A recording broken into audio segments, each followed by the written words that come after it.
Hello YouTube, my name is Nero. Today we are going to be taking a look at the brand new event here in Call of Duty WWII, Attack of the Undead. About a month or so ago, we knew something big would be coming to the game because a bunch of new weapons were added to the game files, but I don't think any of us expected a multiplayer zombies crossover that is essentially a Halloween event in the month of May. At first it didn't really make a ton of sense, but now that I think about it, it does make a lot of sense, because if they wanted to do a Halloween event for Call of Duty WWII, they had to push it forward because Black Ops 4 is coming out before Halloween in the month of October. So it makes a lot of sense if you ask me. And here in today's video, I'm going to be going over everything that was changed with the Attack of the Undead update, because this patch changed a lot more than what meets the eye. We have new game modes, new weapons, new balance updates, things were buffed, things were nerfed, new customization items have been added. There's a lot to go over here with this update, so hopefully you guys will sit back, relax, and enjoy. And first up, let's talk about the Infected game mode, because in my very humble opinion, this is the best version of Infected that we have ever seen in the Call of Duty franchise. We got Infected recently with Black Ops 3, but in my opinion, it was not a very good take on Infected. What we see here in Call of Duty WWII is much better, because not only do the Infected actually turn into zombies, but they've also added the Zombies map Groston House into the rotation, and the attack inserts are little glowing skulls. The mode also periodically drops care packages that contain flamethrowers and tripwires and V2 rockets, and they serve as an incentive for these survivors to actually take a risk and move away from the safety of the pack to try to get these rewards. I really like what Sledgehammer has done with the Infected game mode. If there's one thing I would personally change, it would either be the amount of starting ammo that we get, or I would make it so we can resupply our ammo in one way or another, because in my experience so far, if you run out of the Type 100 ammo and you're just down to your Winchester, things get out of hand pretty quickly. That's when the match tends to end, and I found in my experience so far, the matches are very quick. They're like 2 to 4 minutes maximum. Most of the time, the Infected end up winning. You get on average between 4,000 and 6,000 experience. It's a fun game mode. Lots of people seem to enjoy it, and it was revealed today, and apologies if you happen to catch this video a few days from now, but it was revealed that tonight, up until tomorrow morning, you will get double experience while playing Infected in a party, so be sure to take advantage of that while you can. If Infected is not really your thing, you'll be happy to know that more game modes are going to be added throughout the entirety of the Attack of the Undead event, one of which being Horde Point, which will be your normal 6v6 hardpoint that we all know and love, but with active zombies also running around the map trying to kill us. I can't wait for this game mode. I've waited for years now for Call of Duty to try implementing PvE and PvP into the multiplayer. It looks like Horde Point is going to be a very fun game mode. It's going to be added on June 5th, and on June 12th, Relic of the Undead is going to be added, which will be somewhat similar to Team Defender from Modern Warfare 3, where you grab the zombie relic and try to hold on to it as long as you can to score points for your team. All these game modes will be added as part of this event, but it's unclear whether or not they will be sticking around after the event is over. The community has been crying out for Infected to be added to the game since it was first discovered in the game files back during Winter Siege, so I imagine Sledgehammer is going to keep Infected, but the other game modes may be going away after the event is over, so be sure to enjoy them while you can once they are actually added to the game. Speaking of the event being over, Attack of the Undead has added 7 new weapons to the game, 5 of which are new guns. I did a video yesterday where I showed you guys gameplay of each of those new guns, because I was fortunate enough to get all of them on the very first day, but keep in mind how the collection system works here in Call of Duty WWII. The completable collections for the Nambu Type 2 submachine gun, which is a great SMG by the way, the PTRS sniper rifle, and the Fire Axe melee weapon will be going away when the event ends on June 26th, so be sure to try to complete those collections while you can. The other collections regarding the lever action sniper, the Stinger light machine gun, the blunderbuss shotgun, and the sword melee weapon,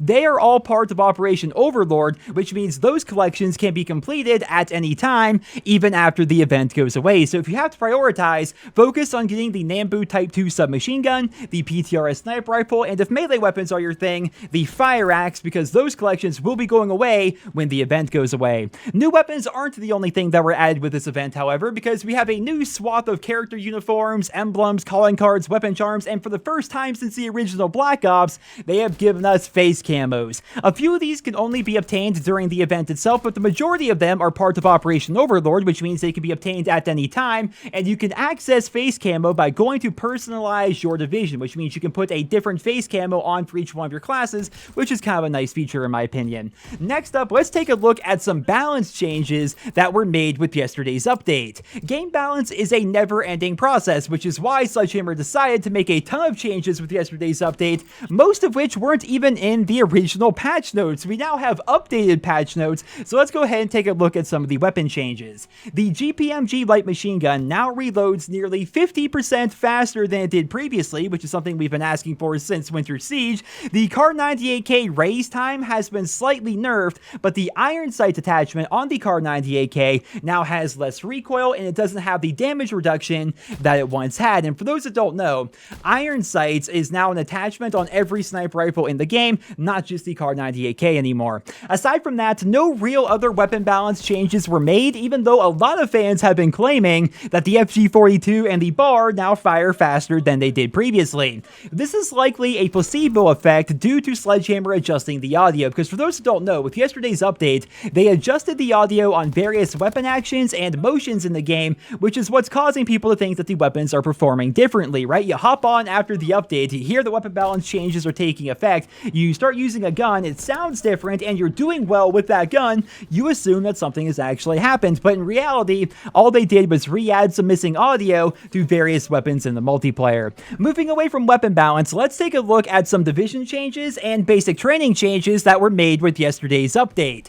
First up, they decided to buff the Airborne Division by making it so you start off sprinting 3% faster than you used to. How sprinting works in the Airborne Division is once you start sprinting, you move faster than any other division, right? Previously, you would move 4% faster while sprinting, and then the longer you sprint without stopping, that would gradually increase up to 10%. But after yesterday's update, you now start off sprinting 7% faster, which will gradually go up to 10%. Their goal with this change was to make it so the Airborne Division feels like the movement division again, and I think we can all agree that after the division's overhaul, Airborne had a bit of a fall from grace, but so far these changes seem to be pretty well received. Next up, they decided to nerf the Saboteur basic training, which thank freaking goodness, and what they have done is they have added a small delay between when the satchel charges are thrown and when they can be detonated, and they've also slightly increased the delay between when S-mines are triggered and when they actually explode, again while using the Saboteur basic training. They've also made it so Saboteur no longer cancels out the Flanker basic training,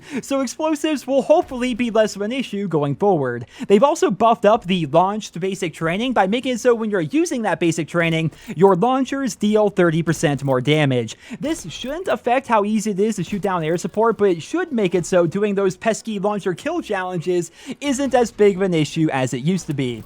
I never thought we'd see the day when people are begging for launcher damage to be buffed, but I think in the case of Call of Duty WWII, this is actually a pretty good change. And speaking of things I never expected to see, they have increased the minimum and maximum damage of the grenade launcher with yesterday's update, because previously it was so weak that it wasn't even a viable option.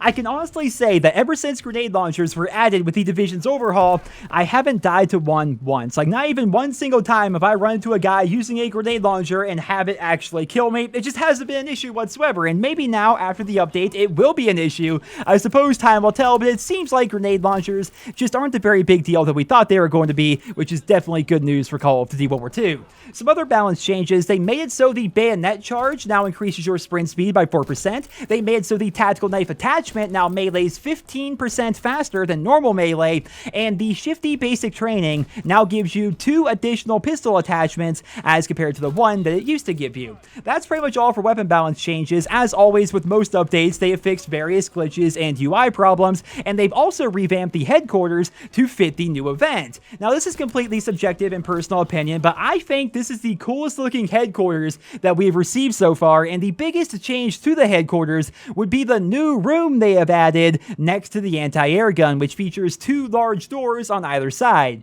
I think this is incredibly interesting because, for those that don't know, my first video of Call of Duty WWII after the game officially came out was a guide of the headquarters, and in that video I said that I hope that Sledgehammer dynamically updates the headquarters over over the course of the game's life cycle. And to an extent, they have done that, right? They've reskinned it countless times for each event, but they never actually added a new area or removed other areas or revamped useless areas like the theater and made them more useful. I wish they would have done that more, right? And so for the first time ever, they have added a brand new area to the HQ, and I think that's pretty interesting. Though unfortunately, I don't think a whole lot is going to come from it. Like, I don't think we're ever going to see what's behind those doors, but still, it's a pretty cool precedent that may mean some cool things for the future of the headquarters in Call of Duty World War II. But for right now, let's move on from that and take a look at the brand new Master Prestige rewards.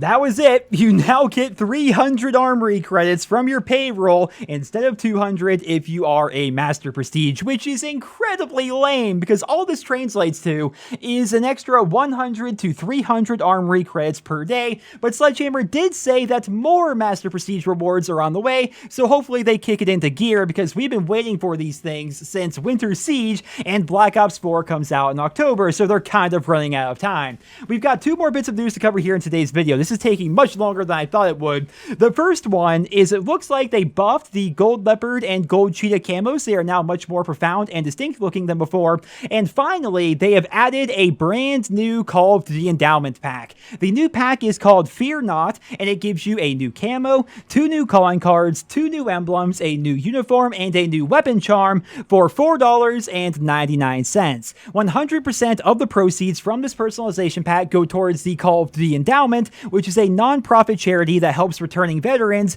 re-enter the workforce with quality jobs. It's a really good cause, so if you have the disposable income, consider picking up this pack. You can almost picture it like donating $5 to a really good charity for veterans, and in exchange, you get a bunch of cosmetic items in the Call of Duty World War II multiplayer. Seems like a win-win for pretty much everybody involved, but ladies and gentlemen, that is all I have for you guys here in this video. Like I said, this video was much longer than I anticipated it would be, but here's the thing, I guarantee I missed out on something. Yesterday's update was freaking massive, so it was quite difficult to condense it all down into one video, but hopefully I did a good job. Hopefully you guys all enjoyed it. Leave your thoughts and feedback down there in the comment section below, and I hope you guys all have a wonderful day.